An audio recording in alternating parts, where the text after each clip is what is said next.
c'est pas sans émotion que je partage cette journée avec vous, parce que il y a quand même quelque chose que vous renvoyez, voilà, qui est, c'est possible.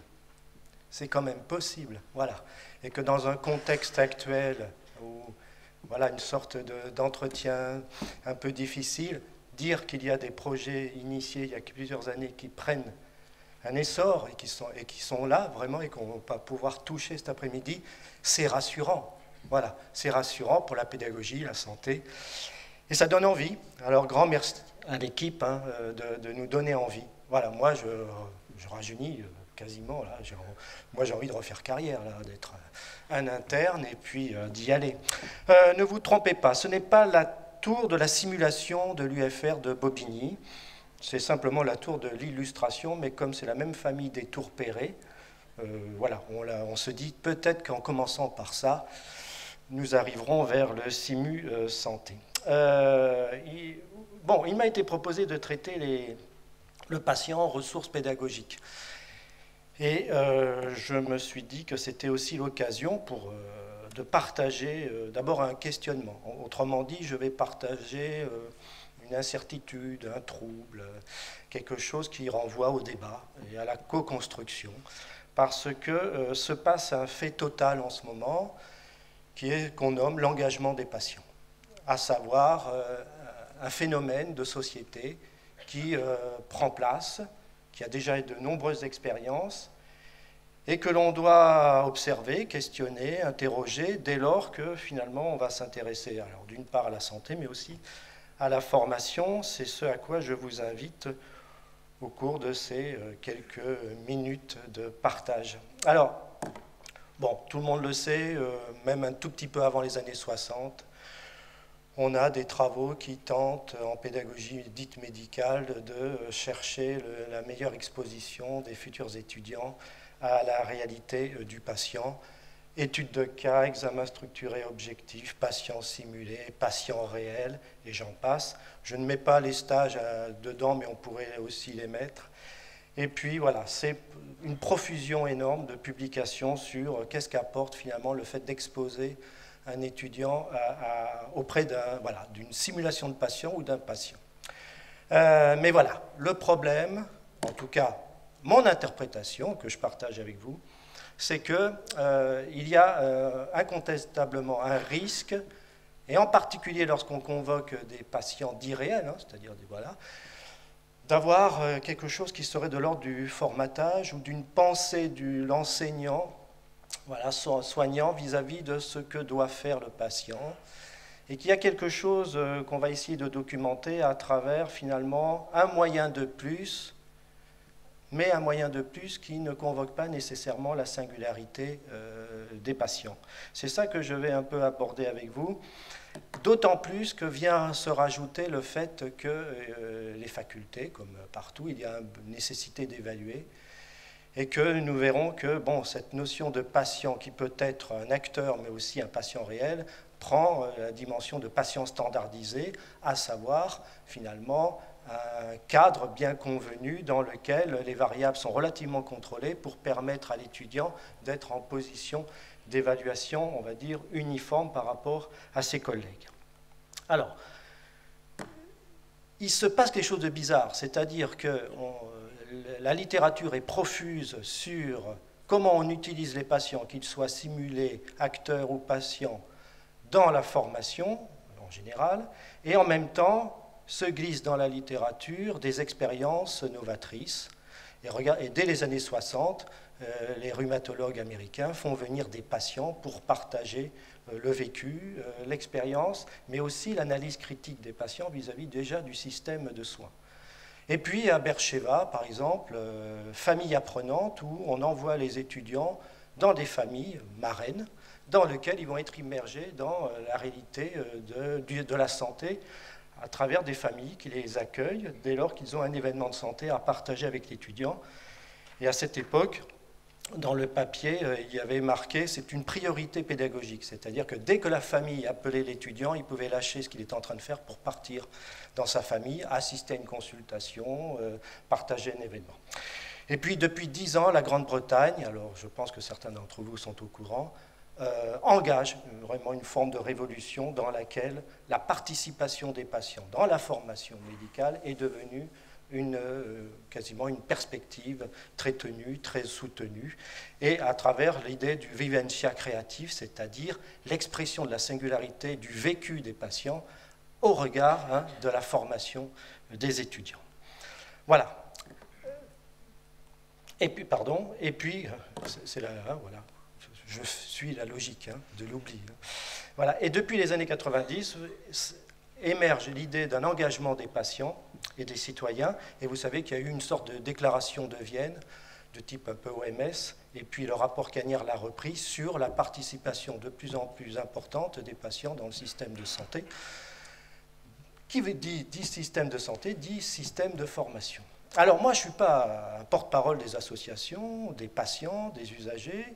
Je suis simplement un lecteur attentif des mouvements et des plaques tectoniques qui s'opèrent dans une société, et en particulier dès lors que ça traverse le champ des éducations et de la formation en santé.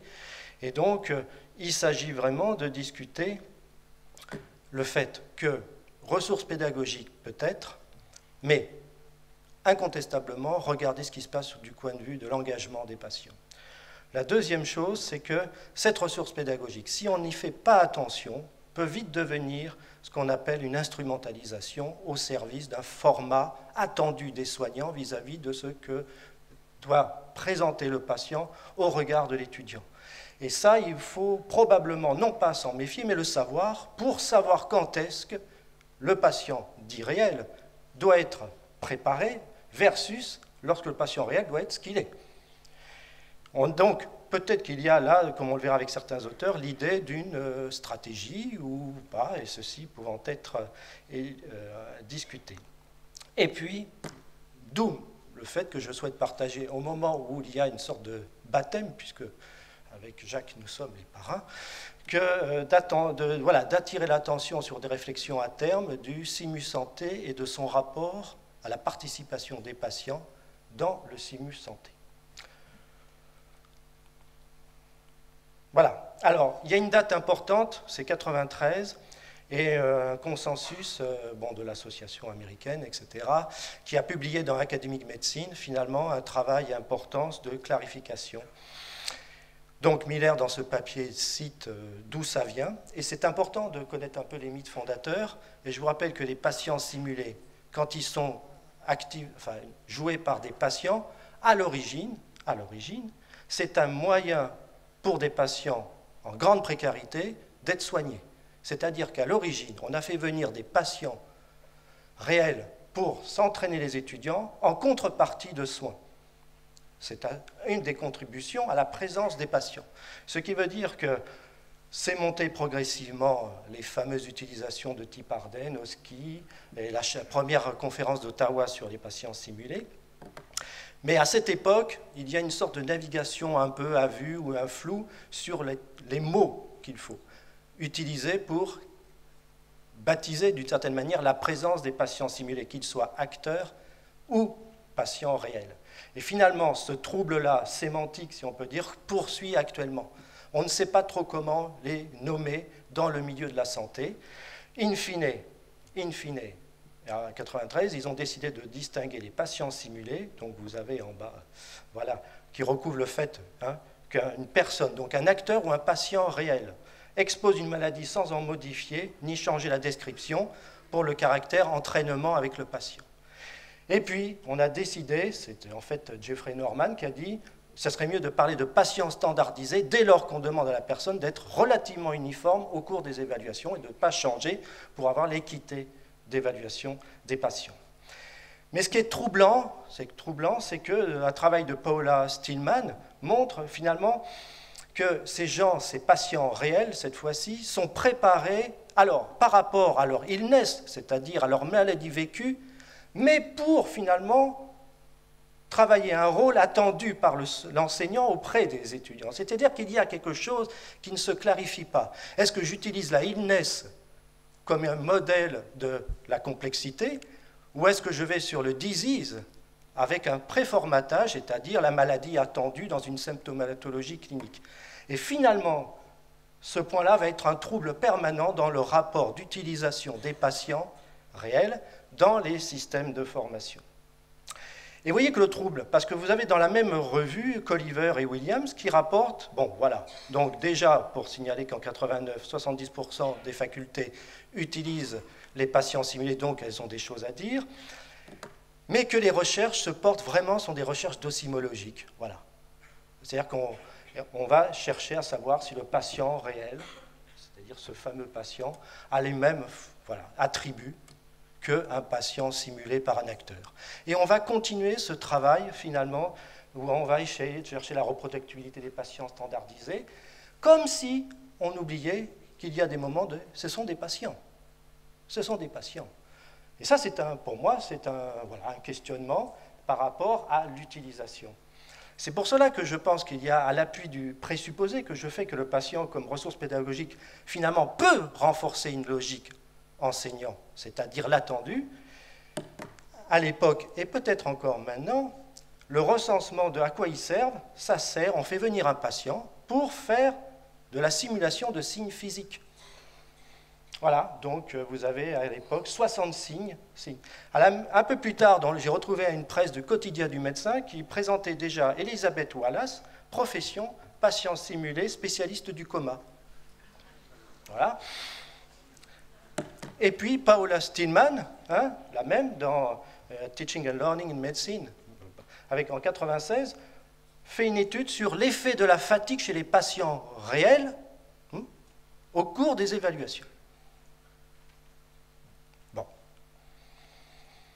Les mêmes, et c'est ça qui est troublant, les mêmes qu'Oliver Williams, finalement, rapportent des études. Et est-ce que les patients standardisés, entendu les patients réels, voire acteurs, formés à évaluer les performances cliniques des étudiants, obtiennent la même précision que les médecins évaluateurs. D'accord? Il cite donc Elliott dans le JAMA de 87, et Weisser dans Medical Education, il dit « Mais finalement, est-ce qu'il ne pourrait pas mieux servir aux situations dans lesquelles finalement on n'est pas à l'aise ?» Et il cite la fin de vie, les MST, etc. Je poursuis. Et finalement, actuellement, c'est des équipes américaines, publient dans Nurse Education des méta-analyses, 18 études sur la simulation basée sur l'utilisation des patients standardisés. Parfois, ce n'est pas facile de savoir si ce sont des acteurs ou des patients réels, et dans lesquels on montre qu'il y a incontestablement des effets positifs, surtout les connaissances, les compétences, vous les connaissez, la motivation à apprendre, mais il n'y a jamais rien sur le construit, la situation, la rencontre, comme tout était lissé, glissé dans une sorte de format qui convient à une partie, ou à tout le monde peut-être. Mais encore plus récemment, voilà, plus de 69 articles qui sont recensés entre 1996 et 2005, donc il y a des biais temporels, avec l'analyse par un modèle de Kirkpatrick, montrent que finalement, voilà, on a les effets identiques, les connaissances, les compétences. Donc ça peut marcher, sauf qu'avec le Kirkpatrick, on essaye d'utiliser la dernière partie qui est rarement utilisée, c'est-à-dire les effets, et là, il n'y a pas de preuve que finalement, ça améliore vraiment les pratiques et les effets sur les patients. Bon, mais ça, vous savez, c'est de la méthodologie, donc ça peut se discuter, et ça n'empêche pas parfois les emportements, ou du moins la continuation de cette utilisation. Plus étrange, la Health Foundation. Alors, la Health Foundation, c'est une fondation de patients anglaise qui a sorti un rapport sur la gestion du risque clinique. Voilà, ils ont pris le sujet, puis ils ont dit... et finalement, les mêmes patients produisant ce rapport disent qu'il faut absolument de la simulation, et ils utilisent une simulation par des auteurs Molo et Dodd Calotti, qui eux-mêmes utilisent les patients dans leur perspective de formatage. C'est-à-dire que ceux qui pourraient dire « Attendez, vous n'allez pas nous utiliser pour... » faire un peu du formatage, finalement le reprennent parce que l'enjeu du risque clinique est peut-être plus important et donc vont citer ces deux études. Et enfin, Jean Hudson, Hudson, pourquoi Hudson? Hudson, puisque c'est un Canadien québécois, et Ratnapalan, dans la médecine de famille du Canadien, disent, il n'y a pas trop de supériorité entre les vrais patients et les patients simulés. Bon, enfin, c'est pas très clair l'affaire. Et puis c'est eux qui préconisent une stratégie d'utilisation entre patients simulés et patients réels. Enfin, ils se disent, bon là, il faut quand même qu'on clarifie l'affaire parce que les choses ne sont pas tout à fait identiques dans le premier cas. Sauf que les mêmes auteurs dans le même papier continuent ce trouble, à savoir, et voilà, il est important quand même de rappeler que ce ne sont pas des objets éducatifs qu'on utilise comme ça, hein, voilà, on ne les convoque pas pour le lendemain pour dire vous allez faire une simulation. Et puis alors ils disent quelque chose d'étonnant, ils disent, parce que quand même ils pourraient être un peu bizarres, c'est-à-dire être eux-mêmes. Alors surtout pas, non, non, non, non, non, parce qu'il ne faut quand même pas qu'ils se favorisent trop, il ne faut pas non plus qu'ils en disent trop, sinon l'étudiant c'est trop facile, voilà. Donc ils sont, voilà, alors ils disent, ben, il faut bien se préparer à la rencontre du patient, très bien, surtout avant la séance clinique, oui on préfère qu'après, expliquer aux patients réels ce qu'on attend d'eux, voilà. Là on est dans... Alors, pas l'ambivalence, c'est trop fort, mais quelque chose qu'il va falloir travailler parce qu'il se pose là un problème, peut-être, je ne sais pas quel type, c'est à vous. Et alors, ils reviennent là-dessus, les patients réels n'ont pas reçu de formation. Alors, ils ont reçu ou pas, il faut les préparer ou pas, est-ce qu'ils sont l'aléatoire complet? C'est un débat qu'il va falloir.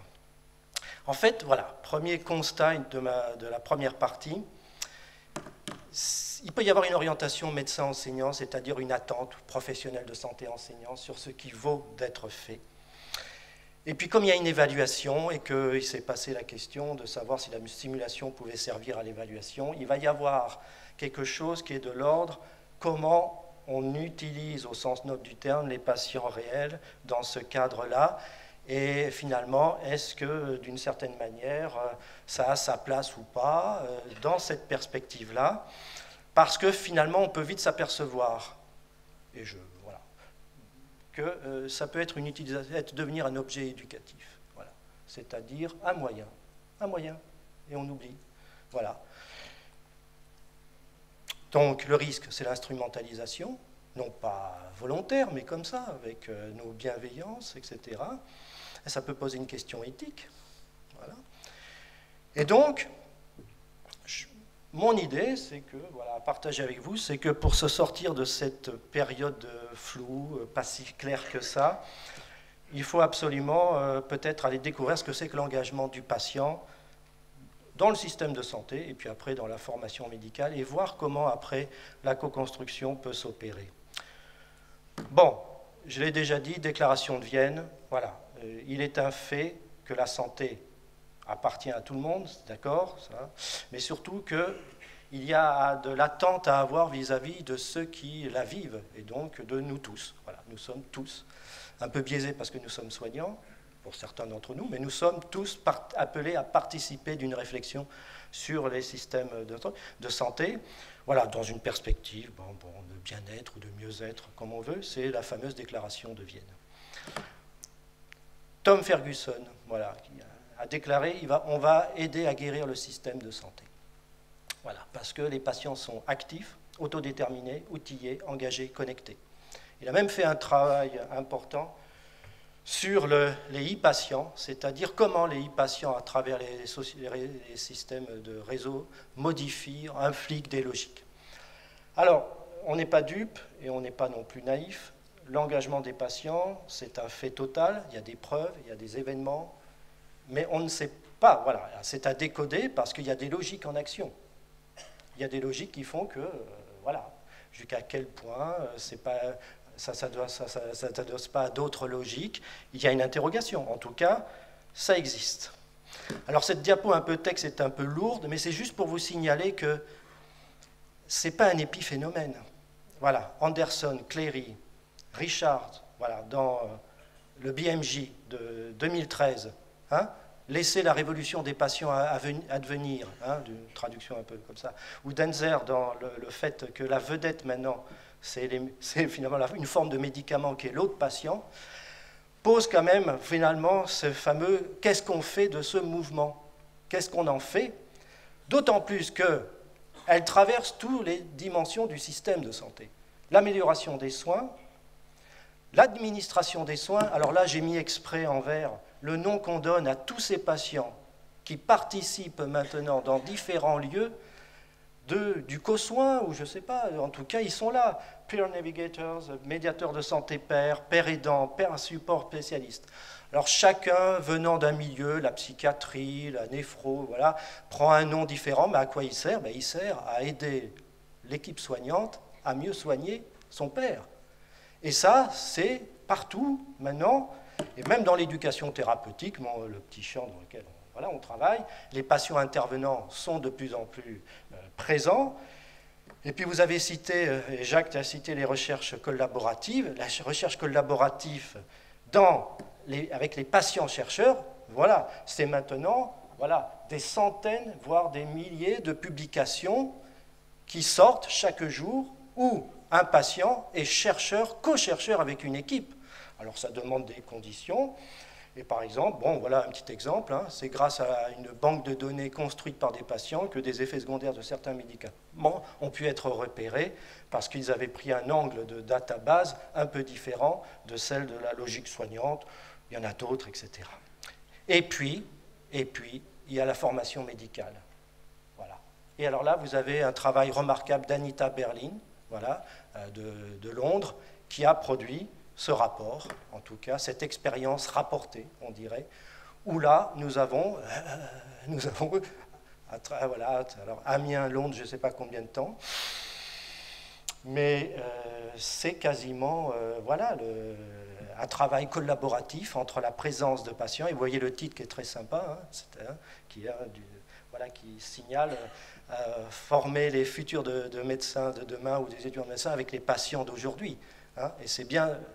Alors, on pourrait continuer. BMJ, on est dans un CHU, le BMJ. Jusqu'à présent, on ne m'a pas dit que c'était une revue un peu modeste. Voilà.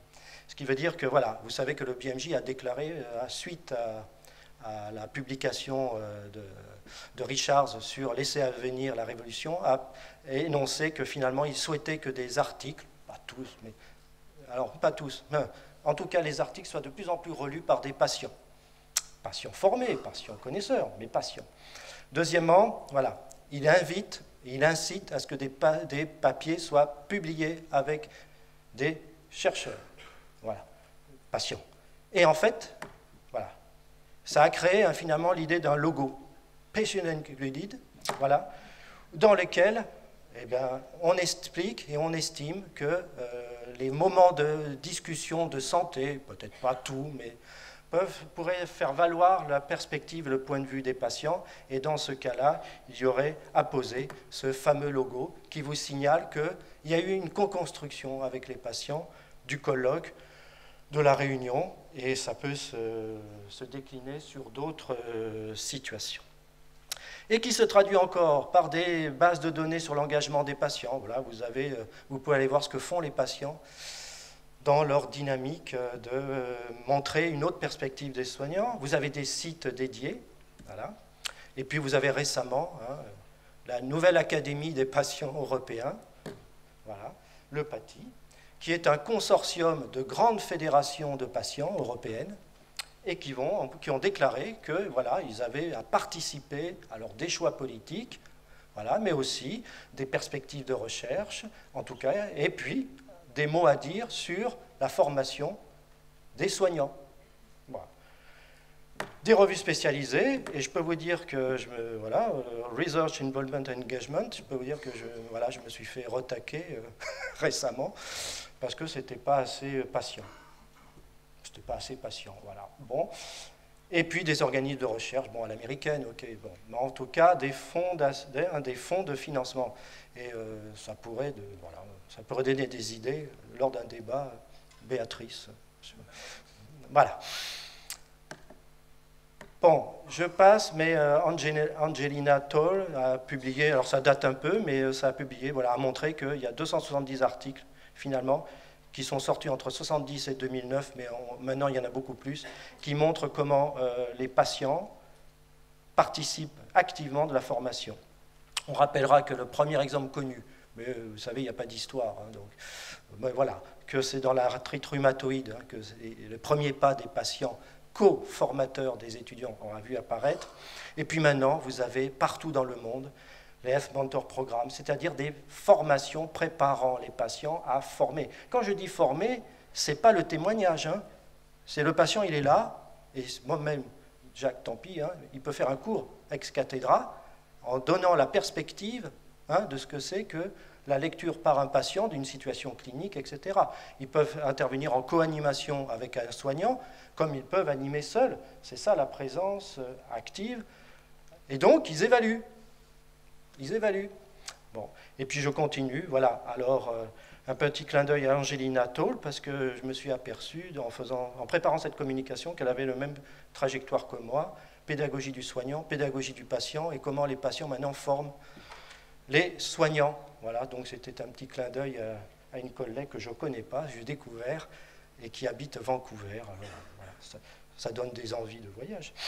Et puis, voilà, pour Jacques, et pour Alien, vous avez des programmes maintenant qui misent sur le fait que le patient réel, c'est la complexité, et donc on va exposer les étudiants au patient réel, c'est-à-dire à ce qu'il est. Alors bien sûr, ça nécessite des préparations, ça sert, voilà, et les collègues qui travaillent avec ces patients le savent, qu'on ne peut pas faire n'importe quoi, mais il y a l'idée que c'est l'aléatoire. Voilà, il réagit en fonction. Alors on parle beaucoup de perspective patient ou patiente, voilà, mais juste pour dire un peu comme ça, c'est pas exhaustif, mais en quoi ça contribue dans l'objectif, en termes d'objectifs pédagogiques. Voilà.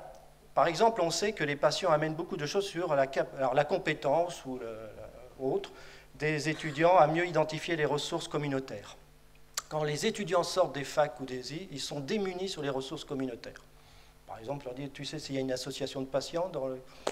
Non, etc. Donc, les patients sont là pour dire qu'il existe une autre vie que le lieu de soins et qui contribue aux soins. Deuxièmement, adopter un langage moins stigmatisant.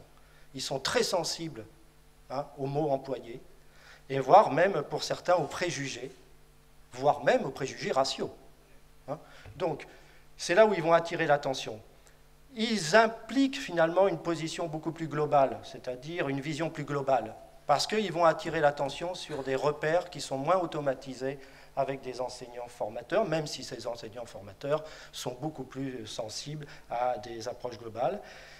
Ils vont apprendre à rediscuter les médications au regard de l'expérience sensible des patients, en d'autres termes, de l'observance fantasmée à la co-construction d'une prise de médicaments chaque jour. Ils vont découvrir encore plus avec les patients ce que c'est que prendre un médicament, suivre un dispositif, parce que c'est du quotidien. Comprendre la notion de rétablissement, ça c'est pour la psychiatrie. Mais surtout, voilà, une présomption forte montre que ce sont aussi des bons vecteurs du travail en équipe. C'est-à-dire qu'ils renvoient bien aux soignants le manque de coordination, le manque de transmission d'informations un peu stable, etc. et font des propositions. C'est-à-dire que l'idée n'est pas simplement de dire « ça va pas, et voilà ce qu'on vous propose ». En d'autres termes, c'est une source. Et puis, la dernière n'est pas un objectif, mais c'est quand même quelque chose qui est intéressant, c'est que intégrer des patients dans un dispositif de formation, c'est finalement avoir des guetteurs de l'état de santé. C'est attirer l'attention sur des principes de réalité. C'est finalement amener, les psychiatres parlent de sismographe, voilà, de dire voilà, un peu quelle est la tendance du moment, dès lors que ces patients sont eux-mêmes connectés dans des réseaux très informés. C'est fascinant d'aller voir ce secteur parce qu'on a l'impression d'être passé à côté d'un mammouth, au sens on n'a rien vu. En tout cas, c'est l'impression que j'ai eue et que j'ai à chaque fois que je rediscute ces affaires. Voilà, puis la Grande-Bretagne, alors voilà, ils vont quitter l'Europe, mais on peut... Voilà. Sang a publié dans une bonne revue, Health Expect, l'idée que c'est devenu maintenant une politique de santé d'impliquer les patients enseignants, voilà, donc de monter des programmes de patients enseignants dans les universités. Actuellement, mais je pense que ça a augmenté, il y a plus de 200 patients enseignants, voilà, qui interviennent dans leur perspective. Il n'y a pas de phénomène d'acculturation. C'est ça qui est important à retenir. Ce sont des patients.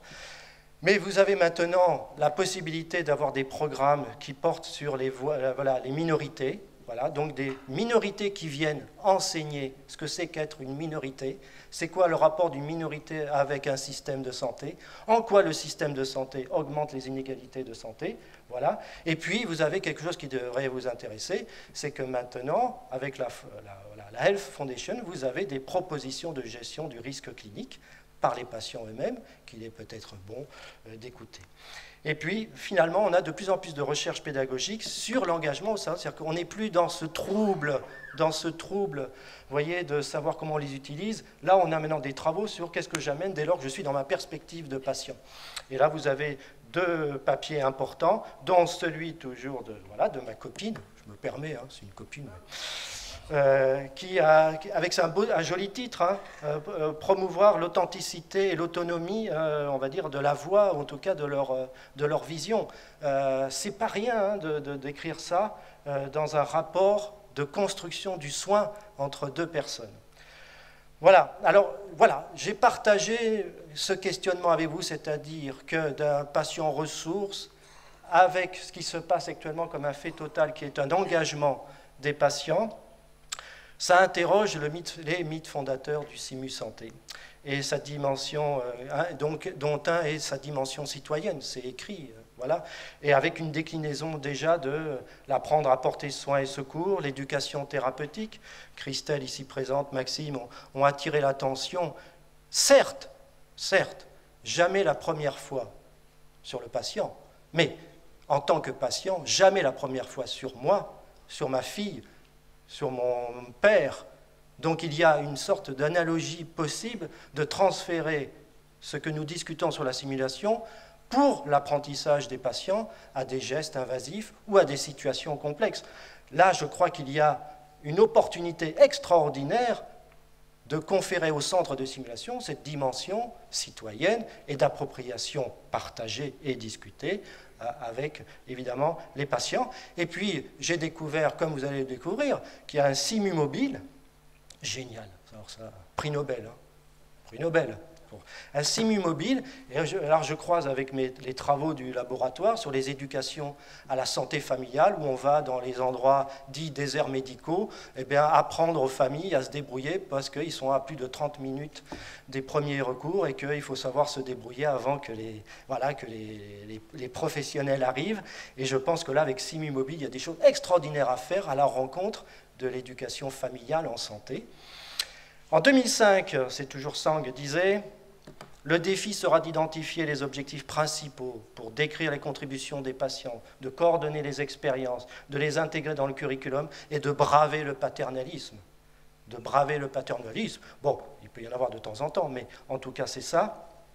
En 2016, je pense que pour Simu Santé, c'est une vraie question qu'il peut se poser à terme, tranquille, hein, il n'y a pas d'urgence dans ce domaine-là, en tout cas, qui permet finalement de concilier l'apprendre ensemble pour soigner ensemble, dans lequel le patient aurait sa place. Merci pour votre attention.